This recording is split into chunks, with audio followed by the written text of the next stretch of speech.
All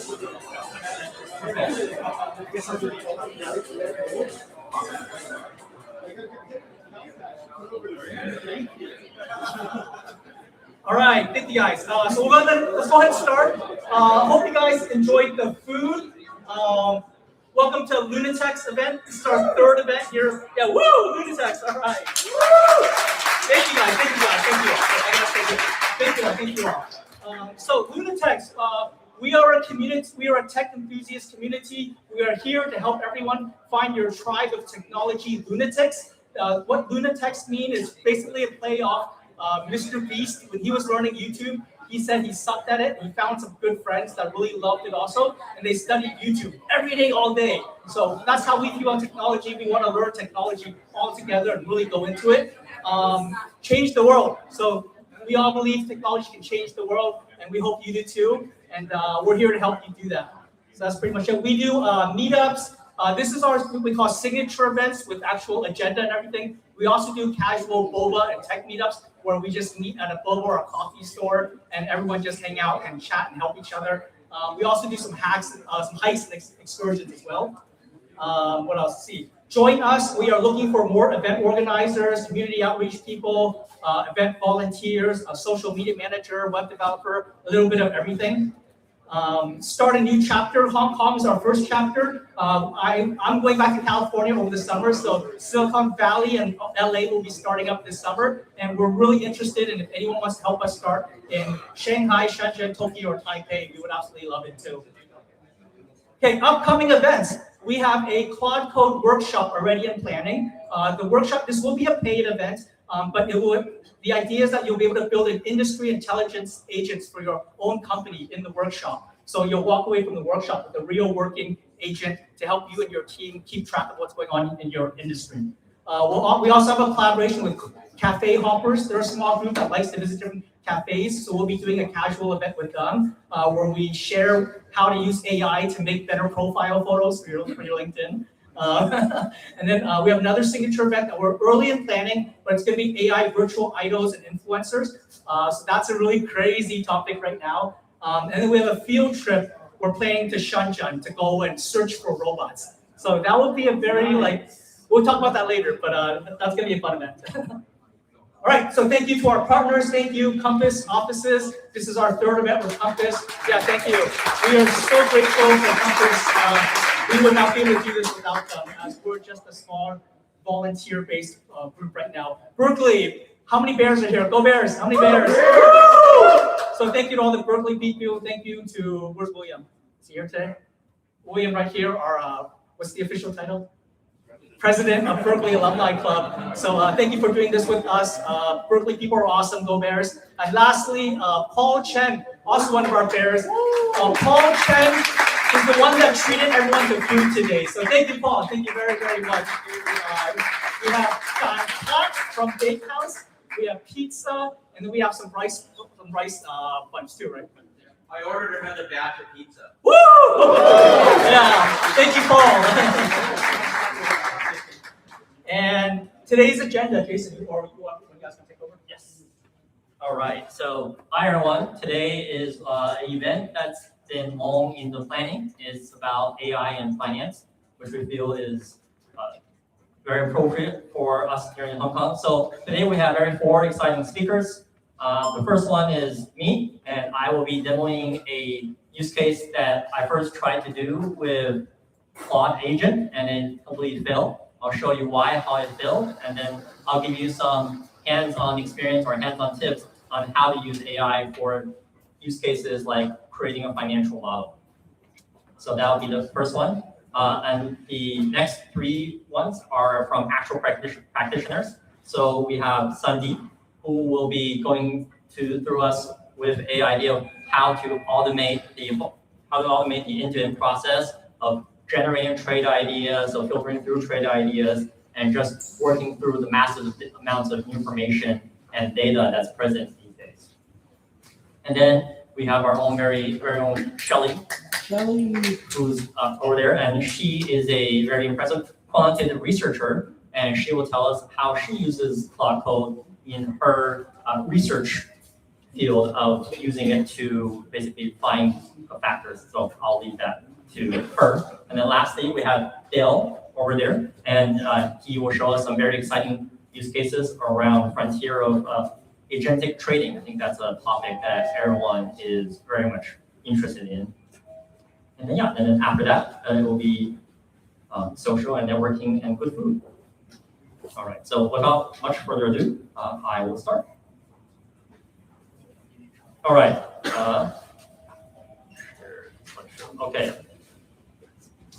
Mandatory disclaimer up front. Our presentations are for technical demonstrations purposes only. We're here to show you how we are using various AI technologies for financial data and how to work with financial data. And of course, it does not constitute any financial, investment, tax, and or legal advice. So this is about how tech is used, not for what the actual content is all about. So with that out of the way, the first demo I'm going to show everyone is a investment banking analyst agent. And it's also a story of when you should use AI and when you should not use AI for what kind of tasks. So my name is Jason, and I am a product manager. I used to work in ads attribution, which if you don't know what it is, completely fine. It is a AI ML product. I used to do this both at Google and at Alibaba. And the number one lesson we took away when I was at Google is we should not use AI for the sake of AI. Back when we were first building ML applications, training a model was very expensive and it was very heavy and you need a lot of data. So we were very careful to say, hey, is this the right application? Is this the right place to use AI and ML? Or can we get away with using more traditional methods and then get just as good effectiveness out of it? Nowadays, it's so easy to call a LM model, it's so easy to program something. I think a lot of people just, the first idea is like, well, why don't I just get an AI to do that? And I'll go through a demo or go through a demonstration of why sometimes that's great, it works, and sometimes why it just completely doesn't work, and we still have to use the old methods of writing code. So at a high level, what is LLMs good for and what are they not good for? LLMs, they're not good for if you just need one right answer. And I think in finance, this is a very important part because a lot of times financial decisions and or the data, you need to have the exact answer and it needs to be accurate and correct.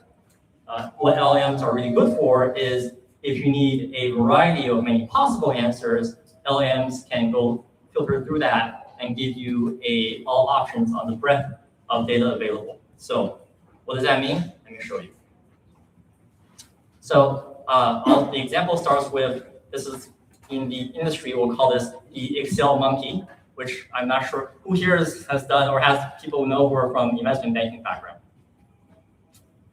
All right, one person. All right. Actually, so it was actually he messaged me about this idea, and then I was like, oh, I wonder how hard it is to do it. And then I tried it, and it's failed. It would be honest like generating trade ideas. Even that aside, just if Claude can now sit inside of Excel and pull down a lot of information and actually help you build the models. So even if it's not generating ideas, just doing a lot of that time-intensive dumb work of pulling down data is useful. And then, of course, there's the next level, which is actually build a robust set of models. And if you do that, forget about generating trade ideas, at least just make people's jobs easier.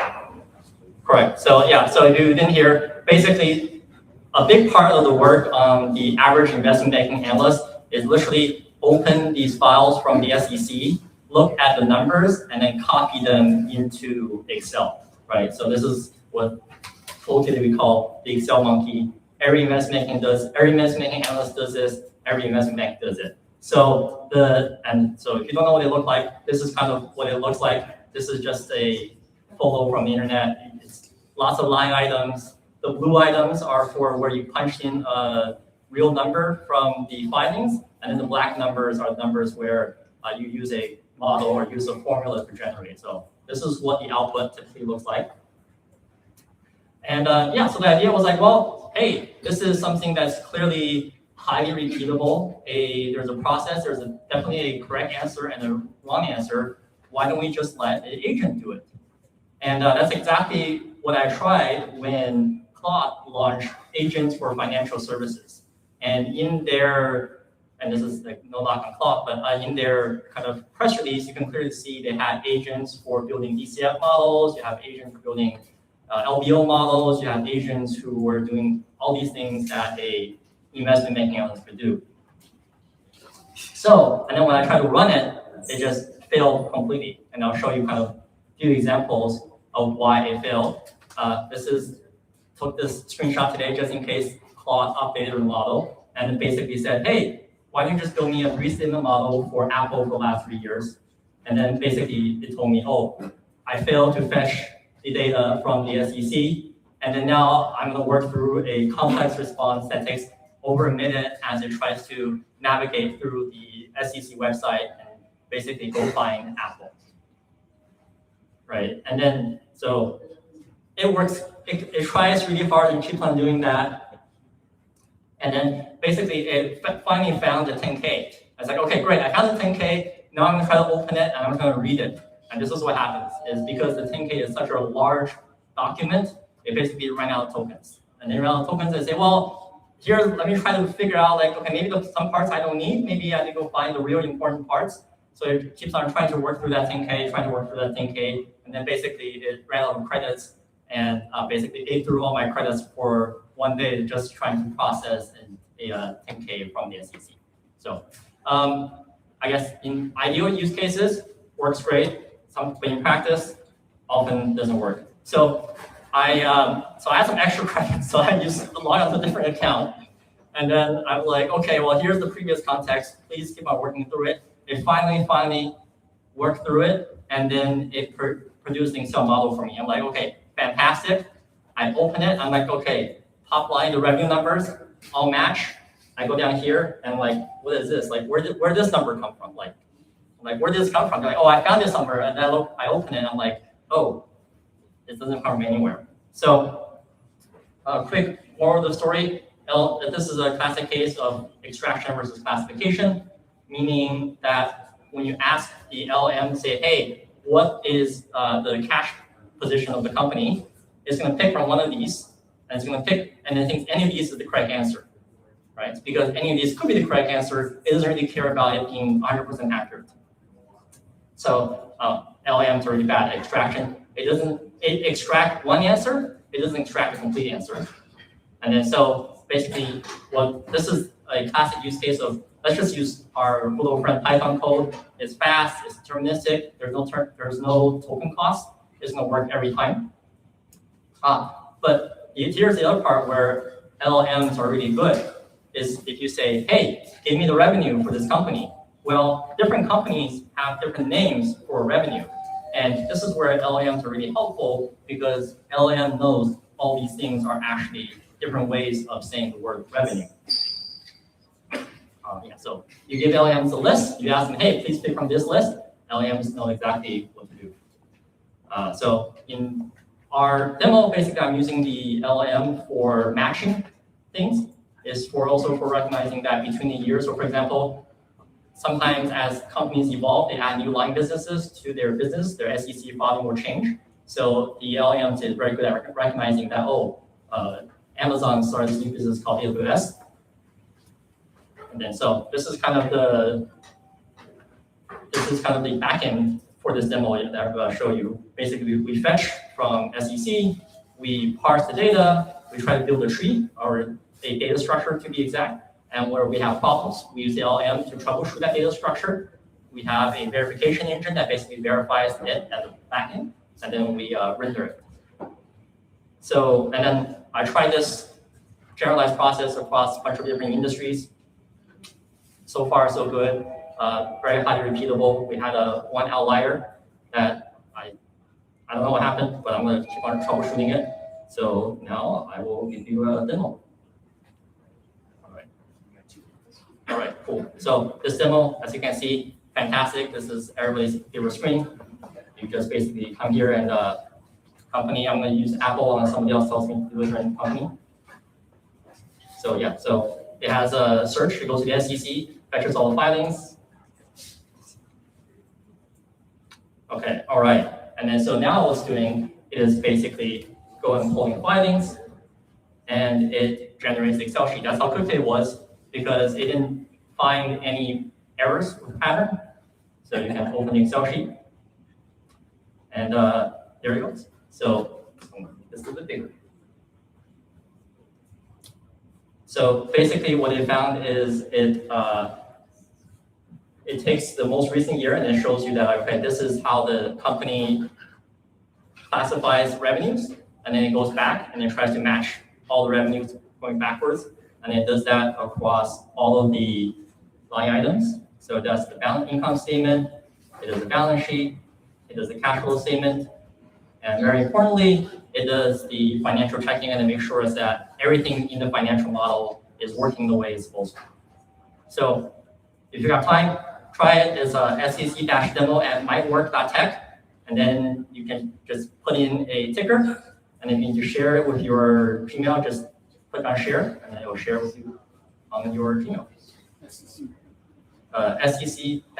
It'll be under sec-demo.mightwork.com.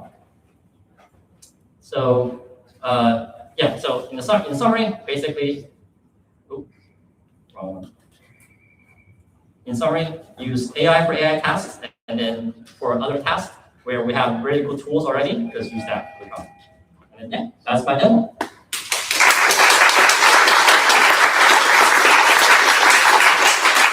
And any questions?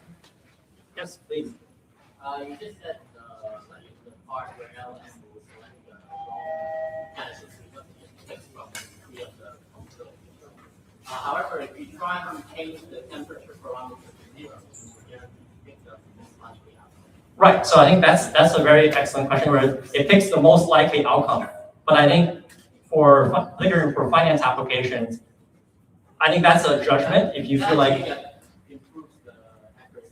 Right. Exactly. Yeah. So I think that's the value judgment we have to make is like, do we find the most likely outcome to be a good outcome, or is it better to have what we call defense in depth, where we can try to use more rules-based systems to try to arrive at a state that we think more closely approximate the truth, and then use LLM like a final layer of verification / yeah. So, article. Yes, please. How does your tool account for restatements in prior years? So there's like a 2023, let's say looking at the pool of 2023 where 2025 and pool of 2023 have restated slightly. Does your model flag that in any way?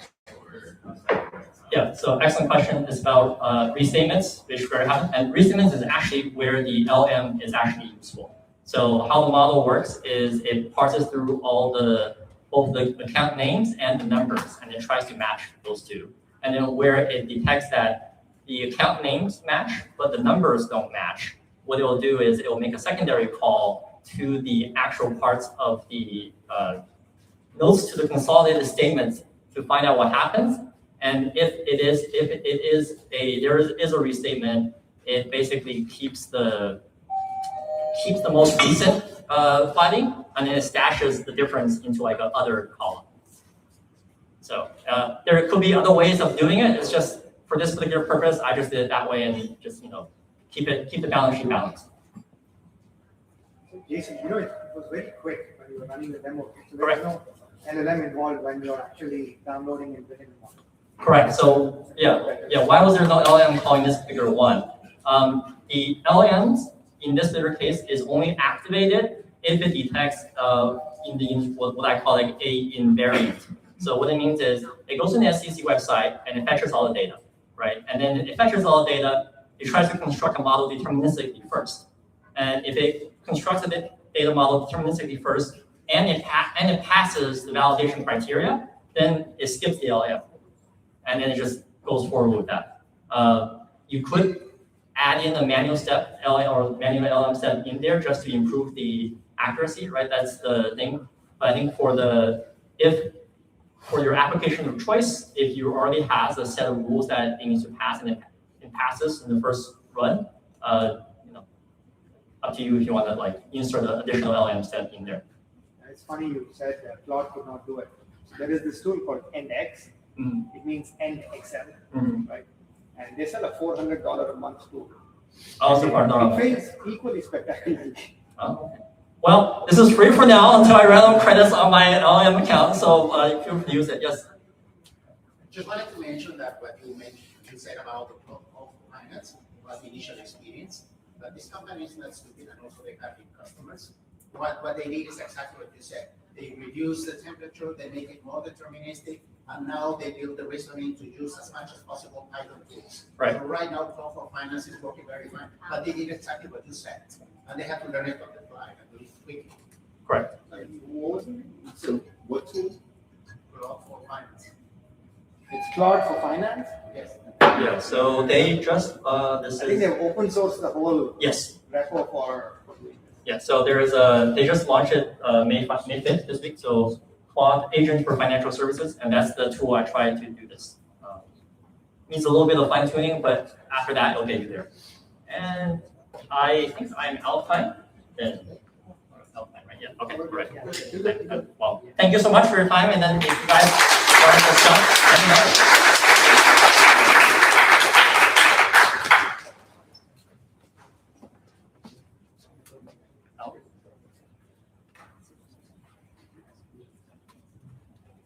Hi. Louder now. So you try to stay behind the try to stay behind the Yeah. Switch to this. I try to make it bigger to make it appear. Yeah. I'll carry on from what how Jason has started. I'm a career finance guy. Been in the investment field for 20 plus years. Been running my AI startup for the past 2+ years. I want to start with a question. How many of you are professional investors? Show of hands. Do that for a job. Okay. Very few. Okay. And how many are equity investors? what's an equity investor? There are a lot of crypto guys. So I'm just wondering how many have invested in equity markets? Very few. Now, I'll ask you to take a guess. I did that for a living, and there are so many people who do that for a living. How many of those investors actually generate more returns than just investing in a NASDAQ or investing in gold or just a dumb index? Take a wild guess. 1%. 1% beat the market? 1.5. 1.5 beat the market? More Okay. than that. 15. Pretty close, but 90% don't beat the market. In any other profession, they would not have a profession. But this is the reality. And this is the hard truth, that most of the investors do not beat the market. And there is an index that actually tracks this. It's so popular that they track it. It's called SPIVA. At the end of every year, they write a big report saying, hey, this year, so many investors did not beat the market, and last year was a record for US. 80% of the investors, even on a 1 year, did not beat the market. 90% don't beat the market if you invested your pension money with them. And that also explains the popularity of people moving away from them.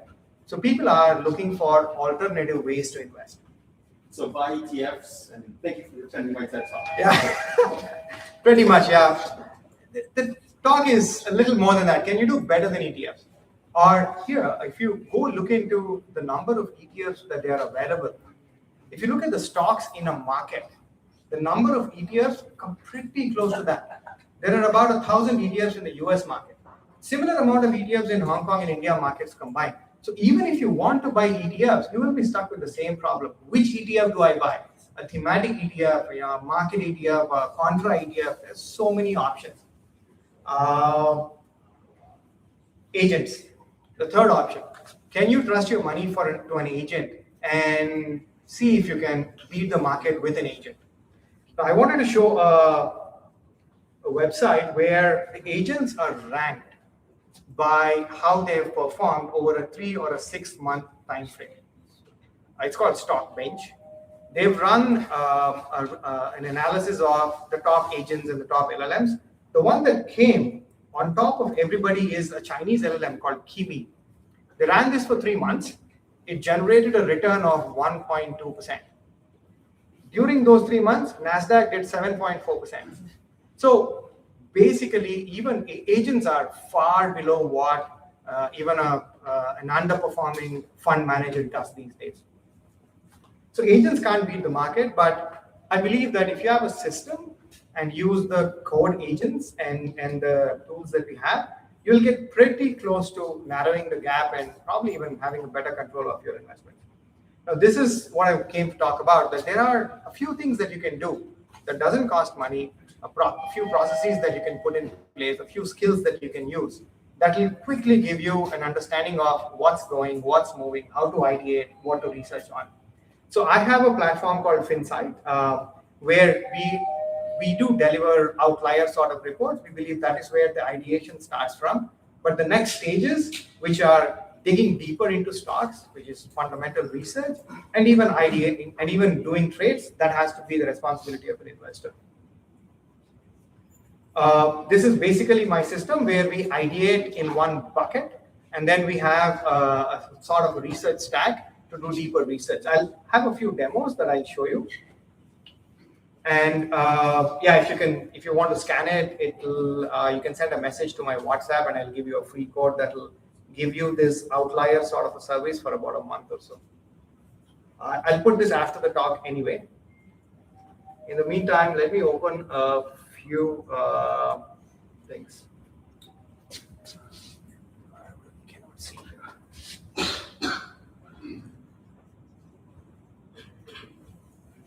Yeah. So when you start out investing or trying to understand what's going on in the market, the professional investors, what we usually do is we look at what's been moving, what's not been moving, and what's been moving out of normal situation. We call them as outliers. Usually, if you want to do an outlier sort of an analysis, there are a bunch of calculations that you want to do. You can do it using plot code and these sort of things, but we sell this as a service. So the input for this sort of a template will be supplied by us. But after that, the agent will let you build an entire HTML template of how to view that data. So if you look at this, from a JSON file, you get a very detailed HTML template that the agent has built. You can use a Claude code or anything to build this, about how to look at a thing. So just to take a moment to explain this. Now, this is about how the Hong Kong stocks have performed, and are there any outliers in the Hong Kong market over the past 90 days. When I was scrolling through these things, I spotted that there is a particular exposure theme called the surgical robots, which had underperformed the market quite significantly. It's very difficult to go down and understand these things, but with an interface like this, you can quickly get into, hey, look, this is where probably an outlier is there, and probably I should look into those things.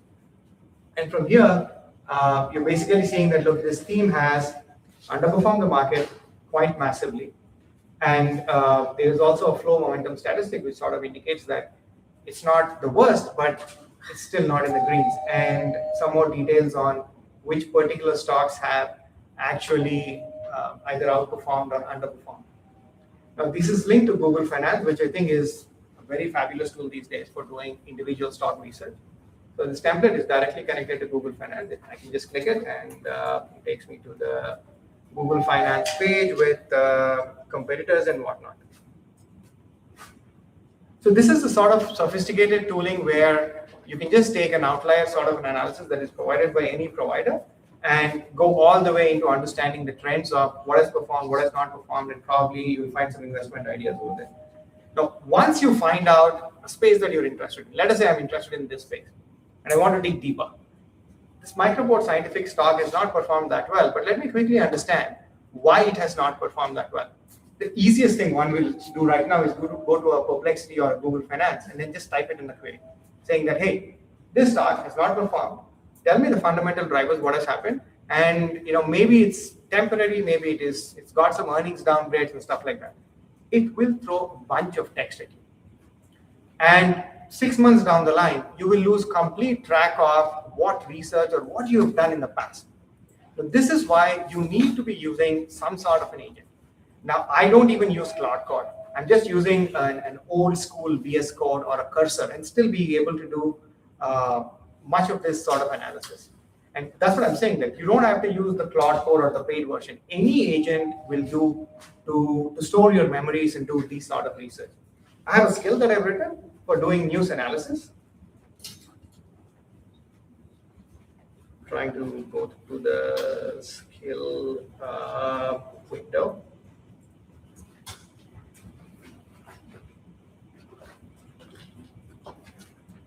Okay, this is not the one. Okay. Yeah, so skills are not small. Skills are actually quite detailed stuff that one has to do. But what I want to showcase here is this is my research stack.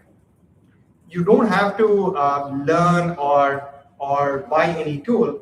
The same sort of research stack, if you can replicate within your agents, it will work. It will work as good as it works for any professional investor.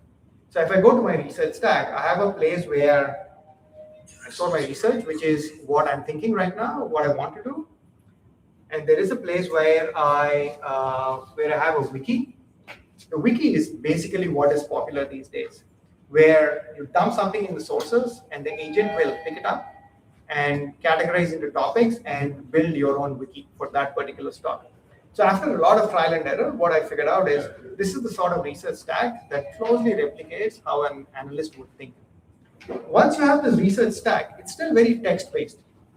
Then you need to ask the LLM or the agent to build a few visualization tools for you that will help you visualize what's going on over here.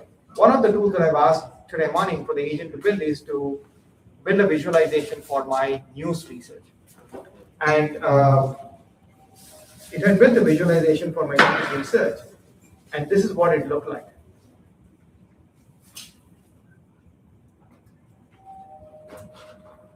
Yeah. So I was trying to analyze Medbot and what has happened over there, try to see if it's a temporary thing or if there is a fundamental issue with the company. There is a skill which I will, there's a GitHub repo which I will give you access to. The GitHub repo will have a skill that will let your agent use Google News to do deep research. You do not need a Perplexity deep research or a Claude Code deep research or any of these agents. It's a small skill that will use Google News through your own browser, so no cost involved in this, and build a detailed research JSON file for that day, whenever you run this query. And the output of that detailed JSON file will be an interactive dashboard like this. You can build this yourself. There is a skill in the GitHub repo. There is already a built code for that. Now this tells me a few details about this stock, where earlier I saw that the space is underperformed massively, minus 18% versus Hong Kong market returns of plus 2%. Whereas if I look at the news flow, there is really nothing negative over here. There are a bunch of analyst upgrades, analysts racing to upgrade according to this, and then there are a bunch of fundamentally positive news. And this is where I start my secondary research of downloading the presentations, downloading the transcripts, building the Excel model like how Jason has built, and so on and so forth. So this is basically the research stack that I work with. So my research process has 3 phases. The first phase is ideation, where the key tool has become the outlier tool for me, where I'm every day monitoring outliers on a 90-day, 30-day, 1-year basis. And this is a feed that is available for subscription. If you want to get an outlier, you don't have to do it yourself, just take the feed and you get it. And a visualization of the outlier that helps me quickly scan through probably the areas that I should focus on, so that I can focus my attention on exactly the right themes. And then if I want to dig deeper into those themes, do a news research, visualize it, and then go into the fundamental investor workflow. So let me put this code up here so you can scan, and I can give you the link to the GitHub repo and the API.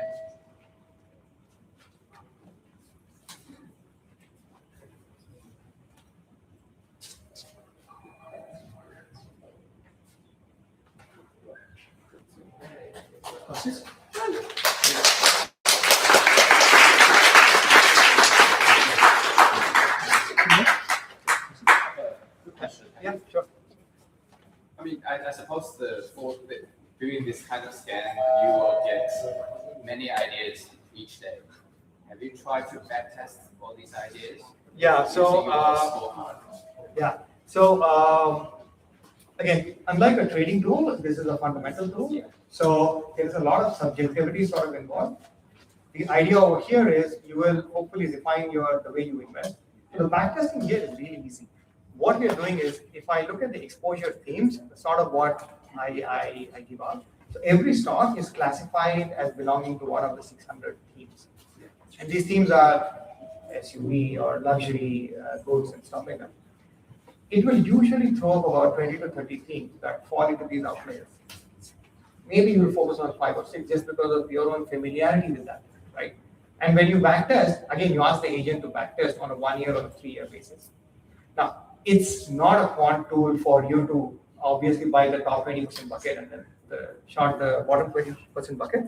But what I've seen is, if you look at some of the major underperformers of last year, all these semiconductor stocks like Intel that have gone up, they were extremely green. Like semiconductor stocks that are clear outliers that have not been touched. Intel was a classic example that came out of one of these screeners where every semiconductor stock was up 300% and Intel was flat or down 15% for over a 3 year period. So when NASDAQ doubled 22 to 24 or something, Intel sort of went down. So these are sort of outliers that come out very clearly in these sort of scans. So basically, if I can summarize it in my own words, it helps you to find the potential candidates for new reversion or the like sector laggards. Yeah, so I would say theme laggards. The problem with sector is it's a deep topic. If you look at the normal sector classification, the buckets are very wide.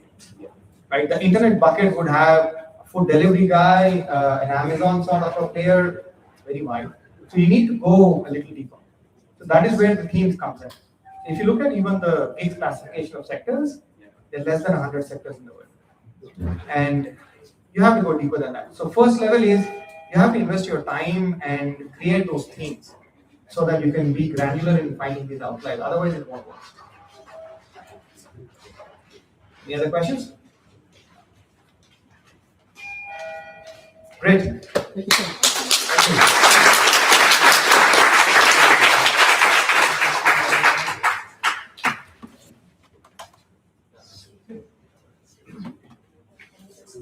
Did you make money?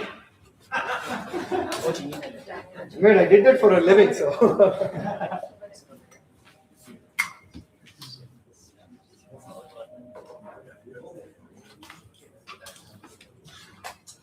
I think he will have the real sign up. Say, thank you again.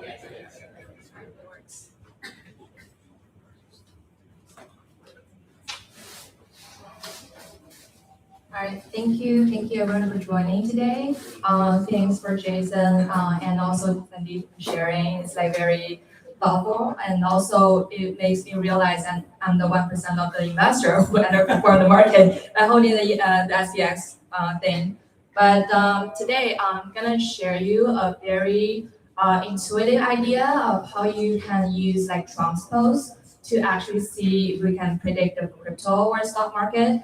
I wouldn't go like that deep as we just like discussed. It's more like an end-to-end project to see if this specific signal can have some prediction power. So a little bit background on myself. So I had my bachelor in Peking University in China, majoring in economics. And after that, I was in Chicago, majoring in financial mathematics, master degree. And then after that, I was in PIMCO, Newport Beach, California, for about 4.5. So mainly I'm just doing quant research most of the time. And I've been before I'm more focused on index futures and US equities. And right now I kind of pivot my career into the crypto, mid-frequency tradings, and now I'm based in Hong Kong. And apart from that, I also have a small side project I wanted to market a little bit. It's like, so it will be good to really let people know. Feel free to scan the QR code to really sign up. So basically, this is like a relationship intelligence tool. So it's nothing about today's topic. It's more about how you can talk with people, like see the lines, and also improve your communication skills and then also kind of smooth your relationship, something like that. Feel free to check it out online. But now today, let's focus on this quant research stuff. I just want to start with like the philosophy for the quant research. So I think that most people, when they're trying to use Cloud Code to kind of research on it, so they will just like go into like the target, like the maximum of their P&L, which probably would be like overfitting the noise and everything. So I think like the steps which I think work for me is like first, you want to find out the alpha, which is probably just like detect the market and see, okay, based on some of the signals that you really see that you can gain something. Let's say you really like happens very fewer cases, but you can definitely gain something. I think that's kind of a very good starting point for you to dig into that. And then second is like more how you use like statistical method, like the p-stats, p-value, all kinds of stuff that the school teaches you, and then how you prove that this idea is really true and also like significant. And then like third would be like how you transfer from this signal to like a really profitable trading strategies and how you evaluate that, going through like the performance evaluation, Sharpe ratio, maximum drawdown, all kinds of stuff. So basically that's kind of the quant research framework.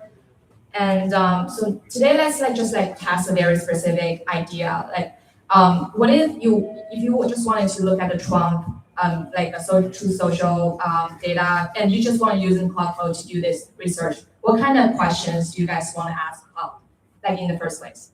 Like feel free to share. Okay, no one wants to do this topic? Never mind, but what I have asked is like first, how do we get the data, right? So basically Trump social media group is more like, okay, it's on the website. You're not gonna do web scraping across the website. And then how do you get the data?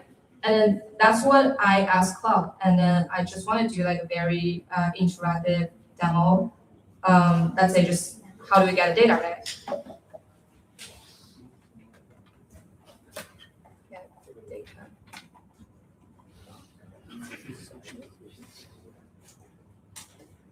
And then like it would just like give me that idea because I know nothing about it. I'm just being lazy. And then like after a while you're gonna see, okay, so it detects that I'm not sure if it's too small here, but the idea here is like since Trump social media group, like they have the anti-scraping web scraping thing, right? So instead they just use a database called CNN public archive, which is a JSON file.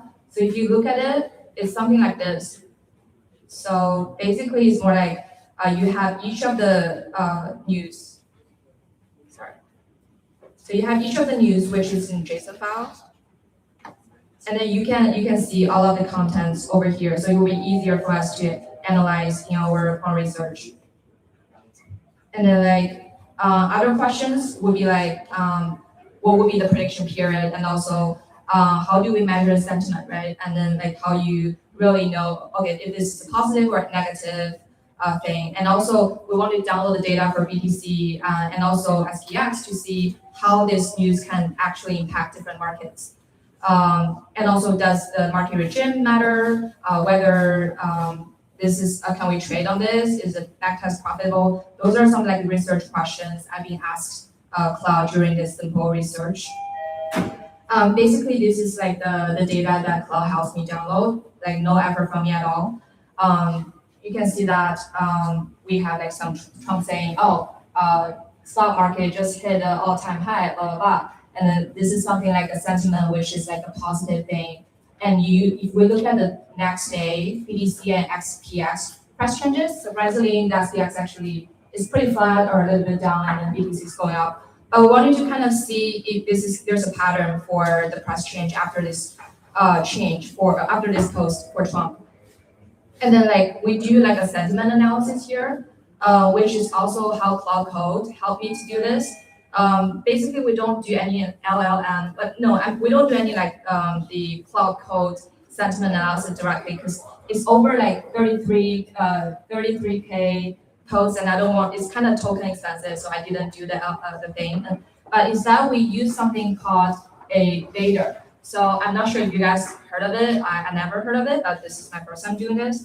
And then like basically what it do is like each of the word, it has like a kind of pre-built kind of a score, whether it's positive or negative.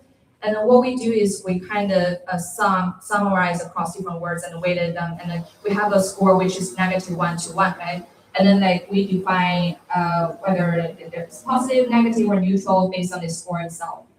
And also we try other features like region detection, like trend, momentum, volatility. But this is nothing about today's sharing.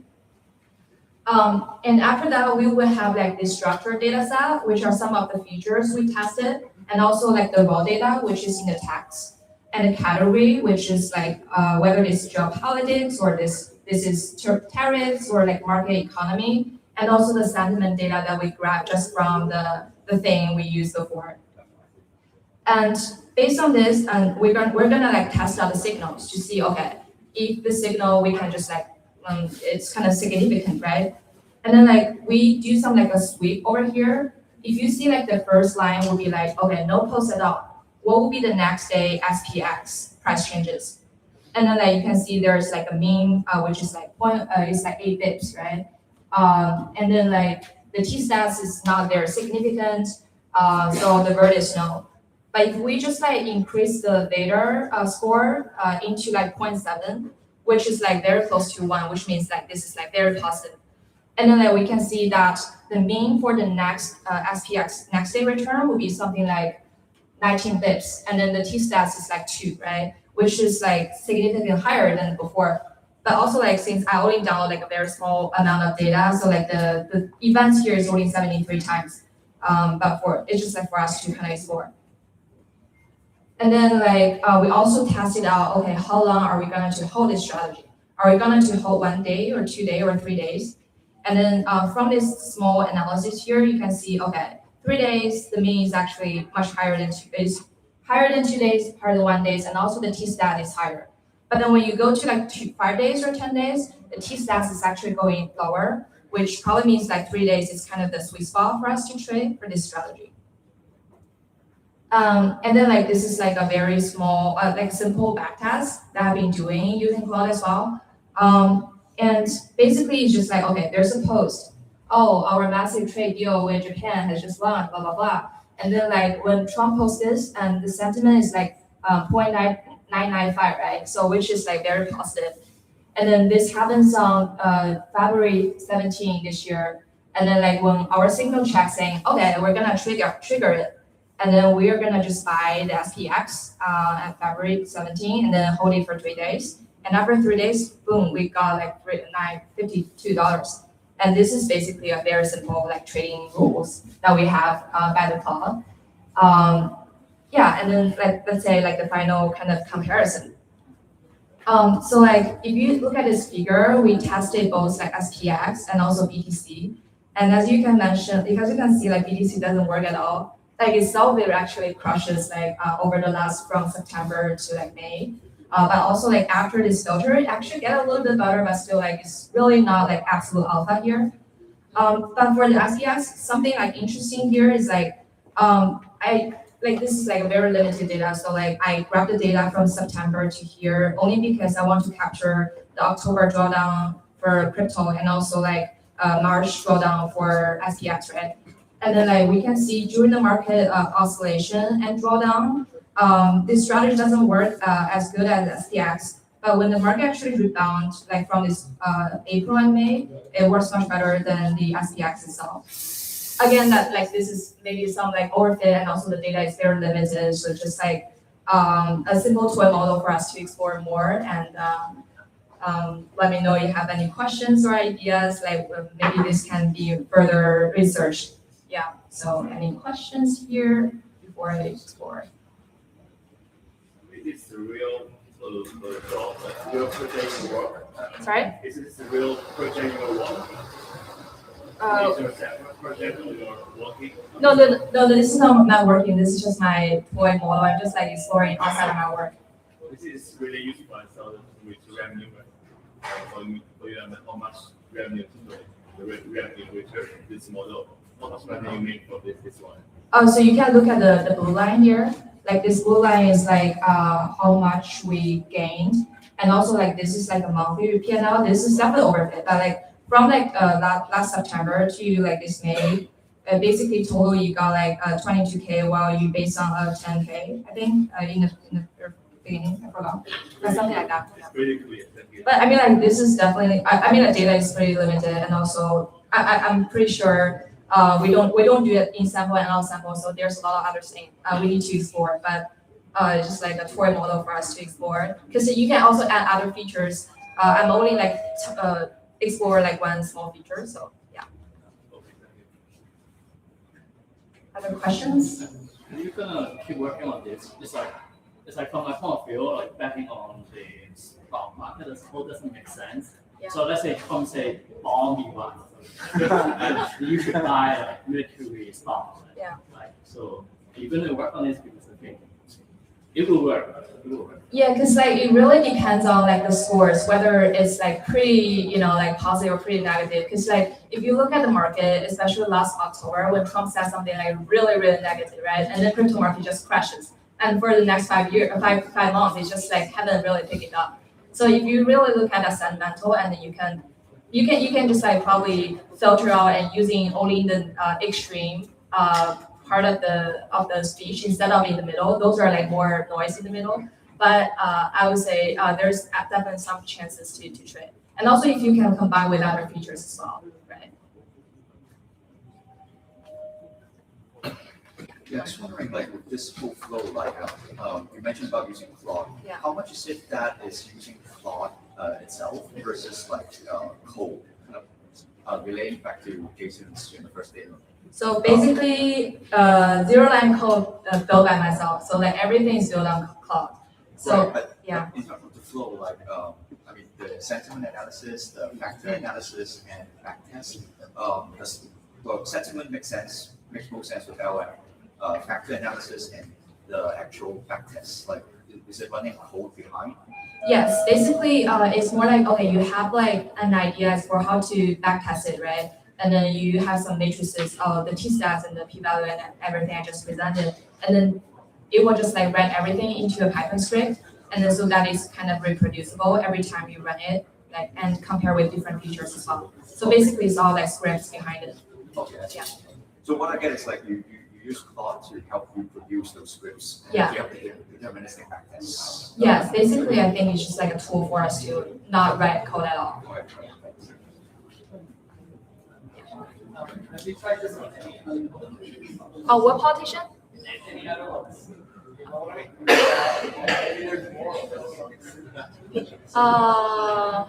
I haven't really tried it out, but definitely, yeah, you can help me do that. I'm very interested in your analysis because I was reading a BBC report 2 weeks ago. Yeah. And a data analyst from the BBC did it backwards. They saw the market trend, and if Trump made a post afterwards to catch the inside traders. Right. So it's therefore the same idea as you, but before, like trying to see if someone knew what he was going to post and checking the ups and downs before he made a post. And Yeah. maybe very similar to you, but the opposite.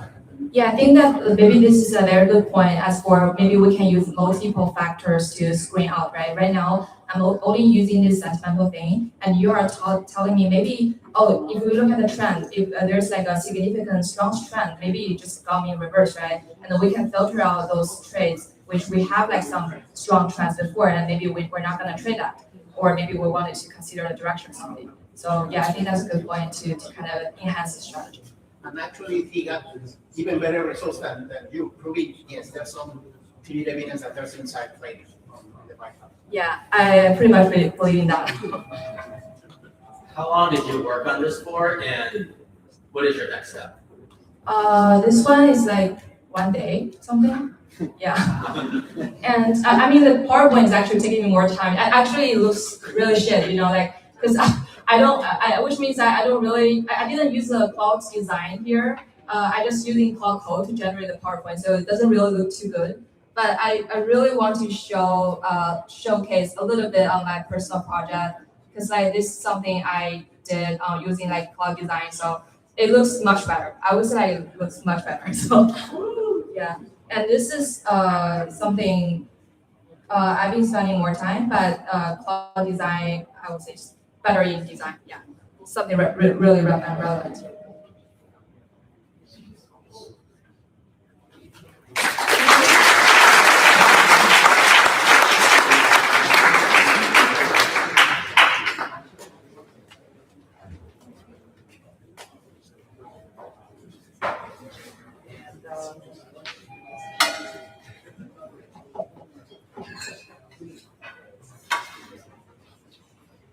Jason. Okay, great. Yeah.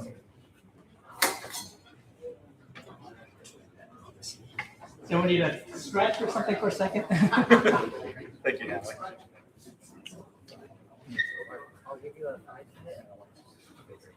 We need to scan for glow for the bear.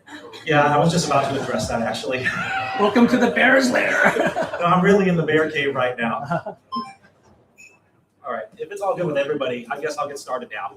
I just want to say good evening to everybody. My name is Dale, and I'm here representing my friends at Manara.ai because I was in town and they couldn't make it, so they asked me to step in. For some context. Okay, you move over. Oh, sorry.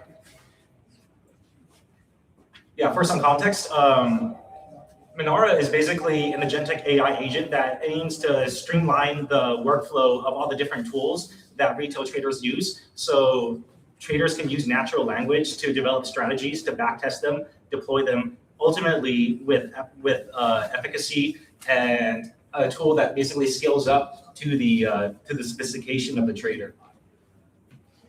One of the problems that Manara was trying to solve was that traders generally are drowning in tools across all the different areas that they need to be operated in, such as data feeds, analytics, analyzing social sentiment, research, and ultimately the execution layer. And what Manara was trying to do was ultimately to bring them all together in one suite that would be able to help traders across the spectrum of skills be able to effectively trade.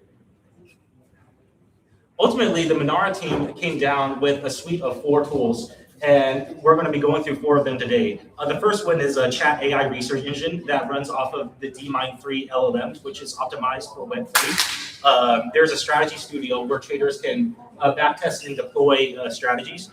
There's the co-pilot and autopilot features, which allows traders to set parameters or allow an agentic AI to take over their own trading. And then lastly, there's a workflow builder, which allows tools such as Telegram and other tools outside of Manara to be used in like notifications and workflows and the sort. Our product actually is live right now. It's been live since November of last year. As of February, there were 5,000 weekly active users, and the firm is actually the firm was backed by Circle Ventures for its seed, and it just cleared a very rigorous DD with Sequoia Capital China for its Series A. So now we're going to go directly into the the tool. So the first thing that I wanted to show off today was the chatbot feature, which allows users to prompt a question about crypto, about stocks if that interests them, about macro sentiment, workflows, or whatever. So right now we're actually going to start with asking about capital inflows to centralized exchanges or decentralized exchanges in the past week and seeing how that has affected the market.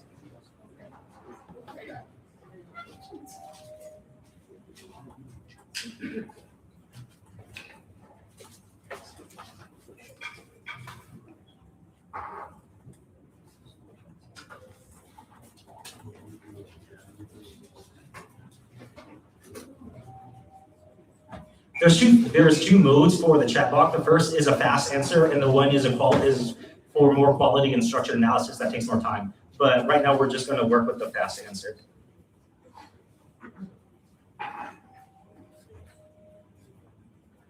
Yeah, right now it's going through its various data feeds and so forth, and it's coming up with an answer.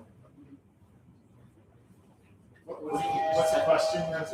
Oh, the question I asked was to give me an analysis of capital flows into and out of centralized exchanges and decentralized exchanges, and how has that affected the market as of last week? And right now, the fast option seems to be giving out a good structured answer, and ultimately, it will talk about how that impacts the market and what actions traders can take on that.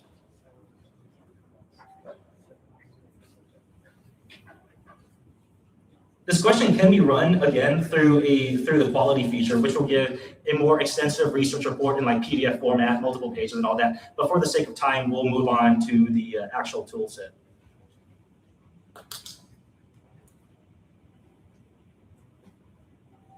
So right now we're looking at the price of Bitcoin for the day. Yeah, it's a very adventurous graph.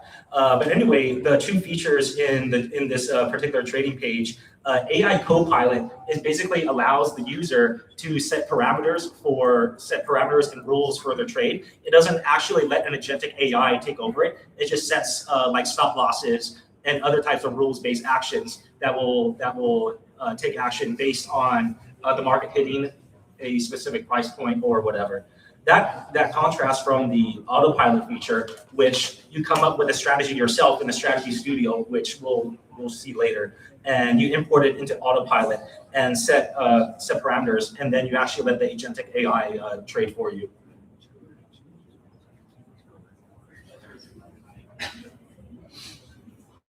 Strategy Studio Yeah, Strategy Studio seems to be one of the coolest features of the Minara AI toolbox. And you can describe your trading idea in plain language or insert a code from TradingView, and it will develop a strategy and backtest it or whatnot. You can select from preset prompts, such as right now, since I'm not a trader myself, we'll go with this twin stochastic whip right here. And I'm going to ask it to generate a strategy for Ethereum. And yes, thinking right now.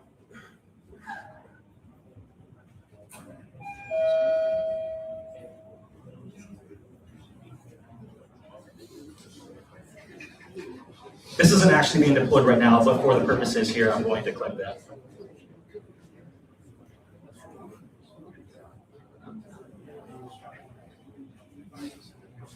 And ultimately, it will ask you clarifying questions to help you refine the strategy. And for the purpose of this demonstration, I'll just select some buttons.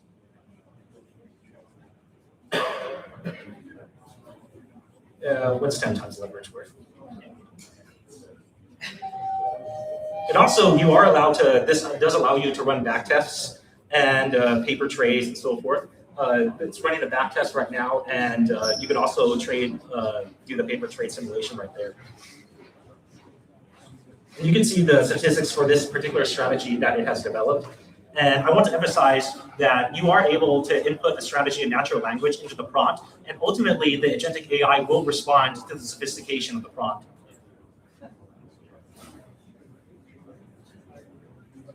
And then lastly, oh, never mind. Yeah, it just gives some breakdown on the back test results and so forth, and key observations, and yeah.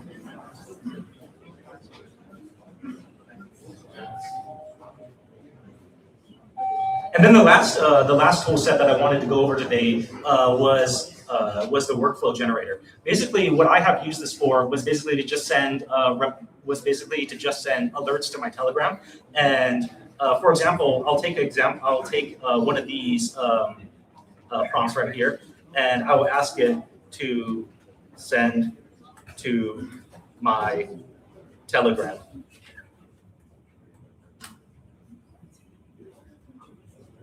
And it will come up with a workflow. And if your Telegram is connected to this right now, it will send a Telegram port at the intervals that you specify.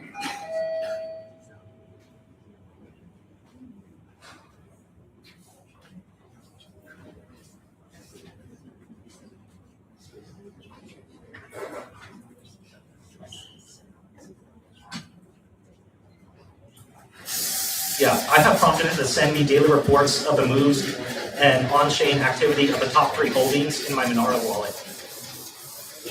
And because this is a dummy wallet for the purposes of this presentation, there aren't any actual holdings, and it will probably come back as such, but I just wanted to demonstrate how this could work.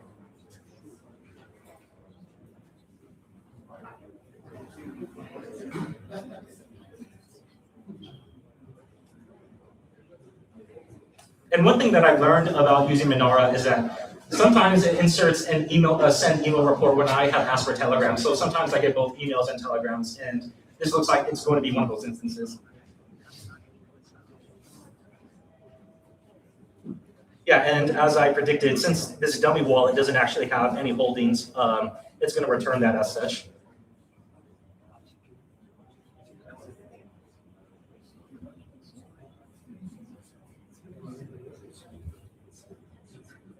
If I had holdings in this dummy wallet, I would hit deploy and let it run. But since this is a presentation with a dummy wallet, I'm not going to do that. Ultimately, I want to close by saying the Menara team is looking for feedback from retail traders to work with our tools and see how they can be improved. And we're always happy to have those discussions. You can connect with the teams on X or Discord, and we look forward to hearing from you. Thank you very much for your time.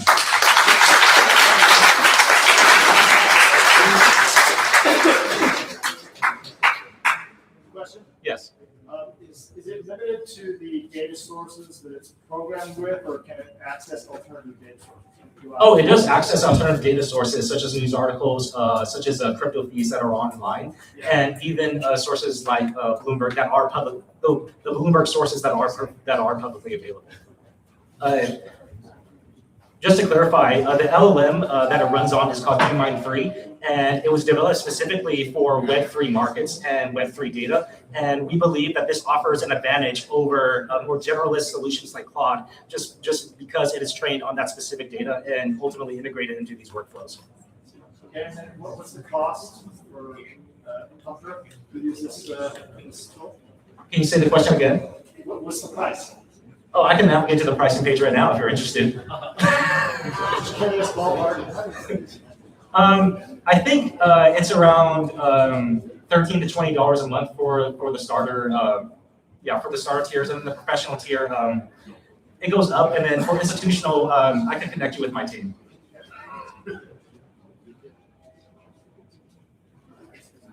Yeah, I just wanted to thank the Lunatechs team here for inviting a dark side man like me. I went to school across the bay, so thank you for hosting me so well. And everybody here is a Lunatech in the best sense of the word.